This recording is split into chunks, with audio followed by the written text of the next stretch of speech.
জিলাপি তৈরির জন্য একটি হাঁড়িতে ২ কাপ পরিমাণ চিনি নিয়ে নিচ্ছি শিরা করার জন্য। আর এখানে ৩ কাপ পরিমাণ পানি দিয়ে দিচ্ছি, নরমাল পানি। পানি এবং চিনি দিয়ে চুলায় বসিয়ে দিয়েছি। একটু নেড়েচেড়ে সামান্য পরিমাণ লেবুর রস এবং অল্প একটু ফুড কালার দিয়ে একটু নেড়েচেড়ে একটা বলক চলে আসা পর্যন্ত অপেক্ষা করছি। একটা বলক চলে আসলে এটা নামিয়ে ফেলবো, বেশি ঘন করার দরকার নেই। একটি বাটিতে ১ কাপ পরিমাণ ময়দা নিয়ে নিচ্ছি আর এখানে ইনো পাউডার নিয়ে নিচ্ছি, যেটা মানুষের গ্যাস্ট্রিকের সমস্যা হলে, গ্যাসের সমস্যা হলে যে ইনোটা খায় সেটা এইখানে দিয়ে দিচ্ছি।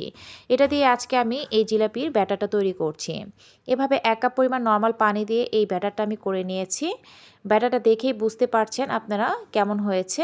এবার একটি সসের বোতলে আমি এটা ভরে নিয়ে এভাবে ডুবো তেলে ভেজে ওই শিরার মধ্যে দিয়ে বেশিক্ষণ রাখবো না, অল্প একটু পরিমাণে রেখেই আমি উঠিয়ে নিচ্ছি। এভাবে আমি সবগুলো বানিয়ে নিয়েছি। দেখুন এগুলো কতটা মুচমুচে হয়েছে।